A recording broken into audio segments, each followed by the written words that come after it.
I'm Dr. Caroline Fife from the Memorial Hermann Hospital in Houston, Texas. I've been using transcutaneous oximetry, often known as TCOM, or more accurately, TCPO2, for the past 20 years. Transcutaneous oximetry is a non-invasive way to measure the oxygen tension, that is, the partial pressure of oxygen in the skin. The 4 applications of TCPO2 we will discuss in this video are assessing the wound healing potential, screening for vascular disease and/or assessing the success of revascularization, predicting amputation level, and predicting the benefit of hyperbaric oxygen therapy.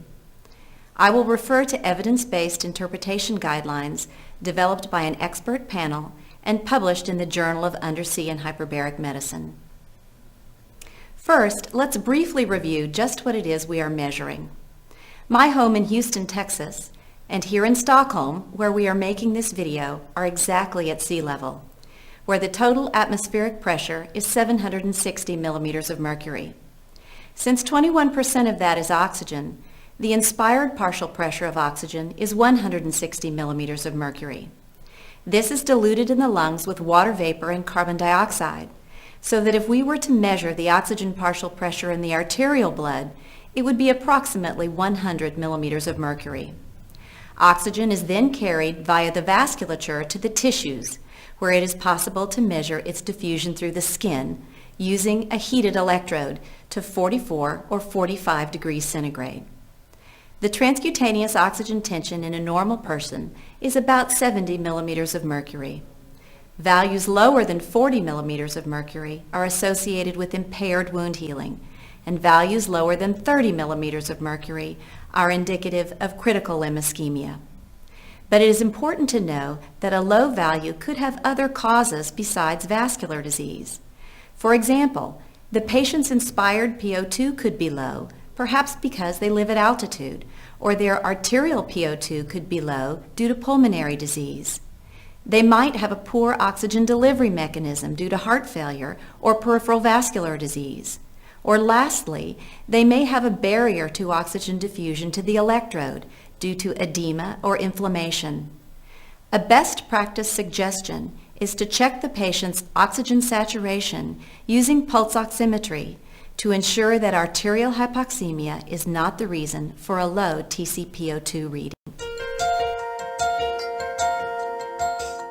Now let's discuss using TCPO2 to assess wound healing potential. On the foot, while breathing normobaric air, that is air at ambient atmospheric pressures, the average TCPO2 in a healthy person is always greater than 50 millimeters of mercury. Values in healthy people are usually a bit lower on the foot than they are on the leg. 38 studies since 1982 suggest that hypoxia sufficient to impair or prevent wound healing is defined as a TCPO2 less than 40 millimeters of mercury. So TCPO2 values obtained while breathing normobaric air can be used to predict which wounds will not heal spontaneously. Because tissue hypoxia leads to healing failure, it is easier to determine a value below which a wound will not heal than to identify a value above which a wound is reliably predicted to heal. This is because wound healing can be impaired by many factors other than hypoxia, such as the patient's nutritional status, diabetes control, medications, and many other things.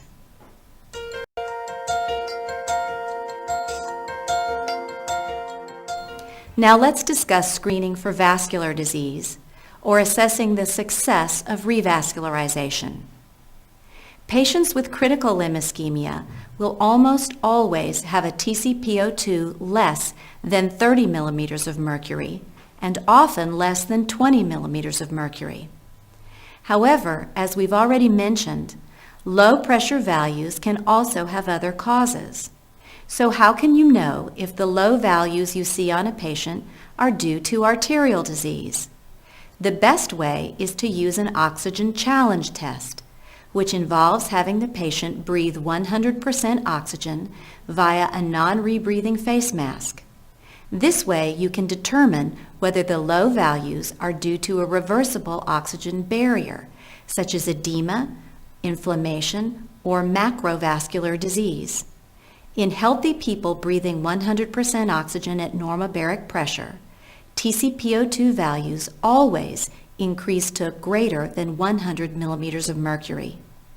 Such a response to breathing oxygen indicates that significant macrovascular disease is not likely. An increase in TCPO2 when breathing normobaric oxygen that is less than 30 millimeters of mercury is consistent with severe arterial disease. These patients should undergo further vascular assessment if it has not already been performed. If the patient undergoes revascularization and their TCPO2 value breathing normobaric air has then increased to greater than 40 millimeters of mercury after the procedure, they are highly likely to heal. This is true whether the revascularization was done by surgery or endovascular methods. However, the increase in baseline pressure values after revascularization may be delayed, so post-revascularization TCPO2 studies should not be performed until at least 3 days after the procedure, and preferably more than a week. The reason is that TCPO2 values can continue to increase for as long as 28 days after revascularization.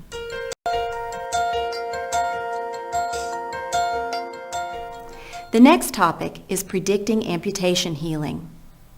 Unfortunately, many patients with leg ulcers require amputation. The goal is for the amputation to be performed at the most distal level possible in order to maintain the best possible function. However, the more distal the amputation, the more likely the surgery is to fail. So TCPO2 can be used to find the optimal level of amputation, hopefully preventing failed surgeries. A normobaric air TCPO2 value less than 40 millimeters of mercury is associated with a lower than normal likelihood of amputation healing. In other words, if possible, recommend an amputation at a level where TCPO2 value is greater than 40 millimeters of mercury. An oxygen challenge can be of some help here. If the baseline TCPO2 increases less than 10 millimeters of mercury while breathing normobaric oxygen, this is a highly reliable way to predict failure of amputation at that level. In fact, this test is at least 68% accurate in predicting failure of healing after an amputation in patients for whom revascularization is not possible. So if possible, recommend amputation at a level where the oxygen challenge increase is greater than 10 millimeters of mercury. But remember that an increase of 10 millimeters of mercury represents a really poor oxygen response and confirms that the patient has severe vascular disease.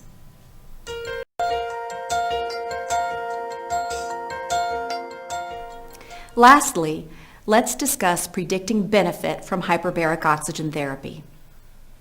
Transcutaneous values obtained while breathing normobaric air cannot be used to predict benefit from hyperbaric oxygen therapy. The sea-level oxygen challenge test is also not an accurate predictor of hyperbaric benefit. The best way to predict benefit from hyperbaric therapy is using in-chamber TCPO2. If the in-chamber TCPO2 value is greater than 200 millimeters of mercury, this indicates that the patient is likely to heal with hyperbaric therapy. Conversely, in-chamber TCPO2 values less than 100 millimeters of mercury are closely associated with the failure of hyperbaric therapy. The in-chamber TCPO2 test is 75% accurate at predicting benefit from hyperbaric therapy. Although these data come from diabetic foot ulcer studies, they seem to apply to other types of wounds.